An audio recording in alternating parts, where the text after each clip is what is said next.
Well, first film of 2017 I've seen so far, and it set the standard.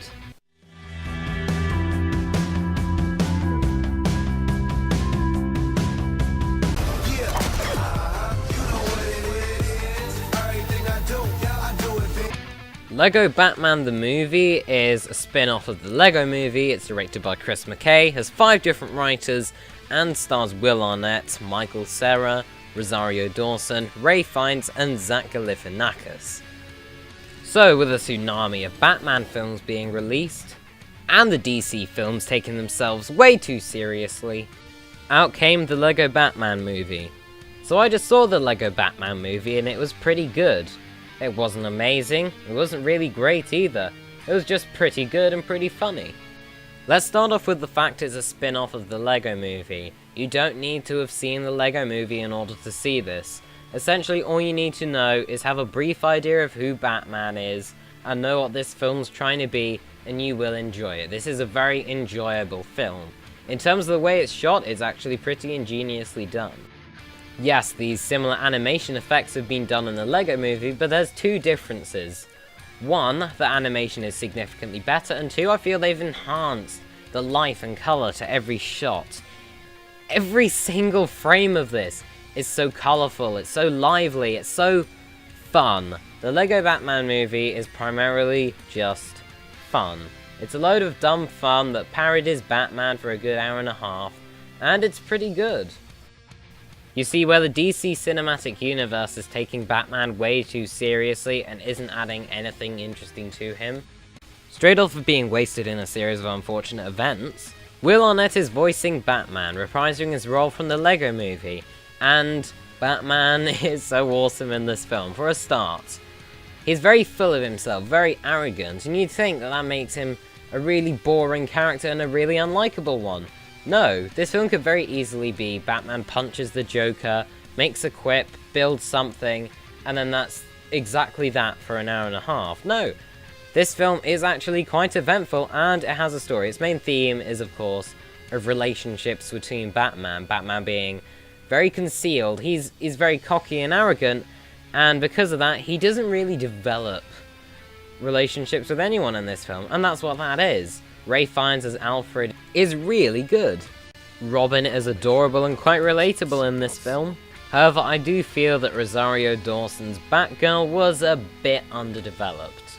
What they did with the Joker is pretty genius as well, which is essentially they made it that he wants to be Batman's greatest enemy, however Batman doesn't accept Joker as that, and that adds a really interesting dynamic to the Joker. Here's the thing though, this is a really stupid movie, do not take it seriously. The idea of it is to be just really silly, really wacky and so on, and it also makes a lot of references that you may not get. However, as I said, not all of these jokes are entirely reference based. It does suffer from the problem, however, of showing a lot of its best jokes in the trailer, which does pay a toll on the film at points, but not hugely. Before going into the film, I said, as long as it was funny, its plot moved, and was well stylized, then it would succeed for me. I wasn't expecting a huge amount from this film, I was just expecting fun, and there is quite a lot of fun in it, and that is one problem to the story, which I will get to in a minute. Now let's talk about cringe. There are quite a few wince-worthy moments in this film, in particular whenever Batman raps. Now, to some of you, it's a pretty cool joke, but to some of you, it just makes you want the plot to move on or them to use a better form of humour. But yet again, that's the thing, okay? The audience of the film are children, and that's something that I need to address with the film. When watching the adverts for the Lego Batman movie, I was expecting to see Kong Skull Island or Logan. Instead, what we saw was Smurfs, Despicable Me 3, and Beauty and the Beast. Okay then. In addition, some of the other adverts were cars that made you look cool at school. So, that's a plus side. But yeah, it was very obviously tailored for children. When sitting down, it was 80% children in there, 19% adult, and 1% me. I don't count as anything identifiable yet.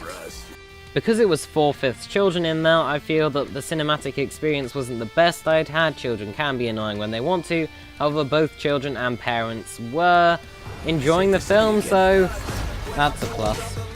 The last thing I want to talk about is story and plot. Now, I thought the plot was gonna be Joker versus Batman with a load of wacky villains and stuff.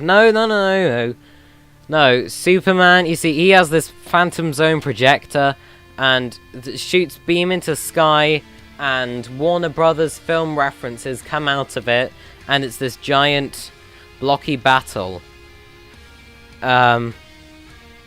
Thanks, Lego Batman. This wasn't what I wanted in a Lego Batman film. One complaint I'm constantly hearing is that it slows down at a certain point. However, I disagree. I'd say the film is actually pretty consistent with how it goes. Some of the jokes, yes, they don't land. However, most of them were pretty funny. Unless, of course, you're watching a trailer compilation trying to get footage. Me in post-editing this, I feel so sorry for you.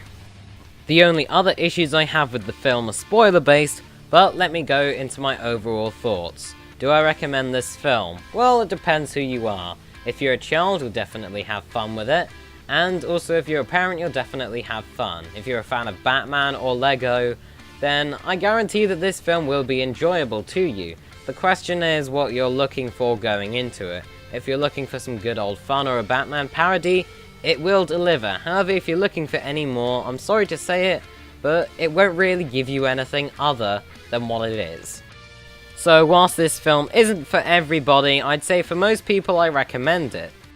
It's certainly much more worth watching than the big film that also released this weekend that's already outgrossed it. I can only look you in the eyes right now. And so, in conclusion, I'm pretty sure everybody would find it funny and very enjoyable. In terms of story, it's pretty well done. However, I wouldn't say it's as good as the Lego Movie.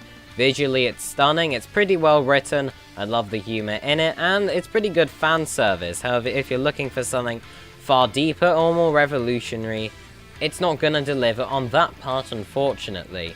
I'd recommend it to most people, and I'd say it's probably the children's movie that you do want to watch. You're gonna have a load of fun watching it, and with that, I'll give this film